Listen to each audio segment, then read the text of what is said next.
আসসালামু আলাইকুম প্রিয় ফুটবল ফ্যান্স। রিয়াল মাদ্রিদকে কেন্দ্র করে সর্বশেষ একটা ভিডিওতে বলেছিলাম যদি কিলিয়ান এমবাপ্পের মতো প্লেয়ারদের ইগোকে কেন্দ্র করে কোনো রকমের কোনো ইস্যু না হয় তাহলে রিয়ালের এই অ্যাটাক লাইনটাকে আসলে কে আটকাবে, এবং একই সঙ্গে ওই তত্ত্বটা নিয়েও বিস্তারিত আলোচনা করেছিলাম যেখানে একই দলে অনেক অনেক তারকা ফুটবলার থাকার পরে অতি সন্ন্যাসে গাজন নষ্ট, অর্থাৎ এক বনে অনেক বাঘ থাকার পরে যে সমস্যা হয় শুধুমাত্র সেটাই একটা ফ্যাক্টর হতে পারে যেটাকে কেন্দ্র করে প্রতিপক্ষ আশার আলো দেখতে পারে। না হলে রিয়াল মাদ্রিদের ফরমিডেবল আনস্টপেবল এই প্লেয়ারদেরকে আসলে কে আটকাবে?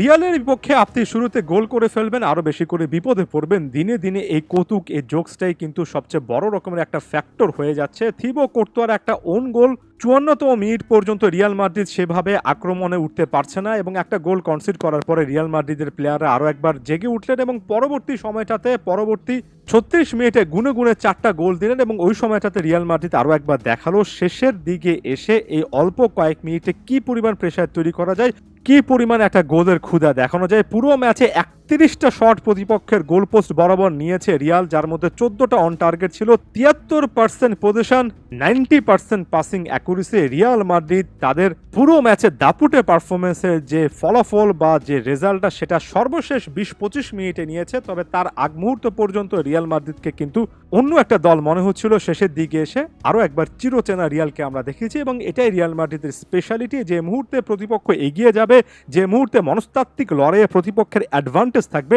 সে মুহূর্তে রিয়াল মাদ্রিদ কামব্যাক করবে। একটার পর একটা গোল দিয়ে ব্যাপারগুলো অ্যানালাইসিস করা যায়। 58তম মিনিটের সময় দানি কারভাল যে ট্যাপিংটা করেছেন, সে সময় আপনি যদি জুড বেলিংহামকে দেখেন, ডিবক্সের মধ্যে সকলেই কিন্তু বল রিগেইনের আশাটা ছেড়ে দিয়েছিলেন, কিন্তু জুড বেলিংহাম ছিলেন রিয়াল মাদ্রিদের মিডফিল্ডার।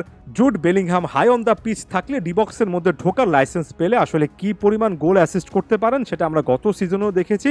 এই ম্যাচের প্রথম গোলটার ক্ষেত্রে ডেডলক ব্রেকারের ক্ষেত্রে জুড বেলিংহাম একেবারে প্রমিনেন্ট ফিগার ছিলেন।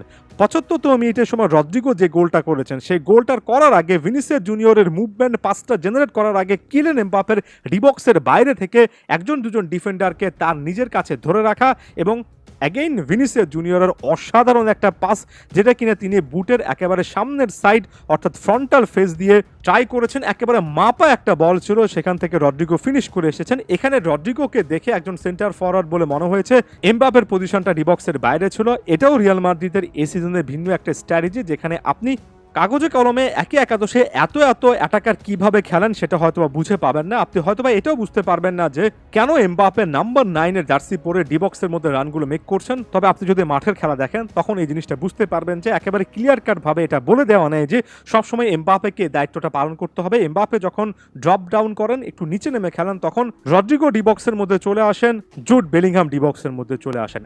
78তম মিনিটের সময় এবার ভিনিসিয়াস জুনিয়র ডিবক্সে ঢুকেছেন। কিলিয়ান এমবাপ্পে তার পেছনের স্পেসটুকে ব্যবহার করে অনেকটা প্লে মেকিং করেছেন এবং তাকে দিয়ে একটা গোল করিয়েছেন। ওয়ান্স অ্যাগেইন কে ডিবক্সের মধ্যে ঢুকবে, কে আসলে এখানে সেন্টার ফরওয়ার্ডের মুভমেন্টটা করবে, সে জিনিসটা স্পেসিফিক নয়। এক এক সময় এক একজন সে দায়িত্বটা পালন করছেন, এবং এখানে একটা কম্বিনেশন, একটা সিঙ্কিং দেখতে পাচ্ছি। এনরিকের কথা ভুলে যাবেন না, একটা পেনাল্টি আদায় করে নিয়েছেন, তাকে আটকাতে রীতিমতো খাবি খেতে হয়েছে প্রতিপক্ষ প্লেয়ারকে। সেখান থেকে কিলিয়ান এমবাপ্পে ফিনিশ করে এসেছেন। একেবারে অল অ্যাটাকিং রিয়াল মাদ্রিদের একটা চিত্র আমরা দেখলাম, যেখানে নাম করা সকলে গোল পেলেন, এবং আরও একবার ওই জিনিসটা প্রমাণিত হলো যে এই রিয়াল মাদ্রিদকে সত্যিকার অর্থে কে আটকাবে। ওই যে কোনো না কোনো জায়গা থেকে এমবাপ্পের সাথে কারো না কারো ক্ল্যাশ হবে, এমন টাইপের জিনিসপত্র চিন্তা ভাবনা করা ছাড়া আসলে প্রতিপক্ষের চিন্তা ভাবনা করার খুব বেশি সুযোগ দেখছি না। আবার অনেকে তো এই জিনিসটা বলছেন, যৌক্তিকভাবে বলছেন, রিয়ালের ম্যানেজমেন্ট স্কিলটা যতটা ভালো সেখানে প্যারিস সেন্ট জার্মের মতো সিচুয়েশনগুলো তৈরি হবে না। তাই এখন পর্যন্ত এই গ্যালাকটিকোস ইউরোপিয়ান ফুটবলের সবচেয়ে বিধ্বংসী একটা অ্যাটাক লাইন যে হতে যাচ্ছে সেটা নিয়ে বিন্দুমাত্র ডাউট করার কোনো জায়গায় খুঁজে পাচ্ছি না। ধন্যবাদ সবাইকে।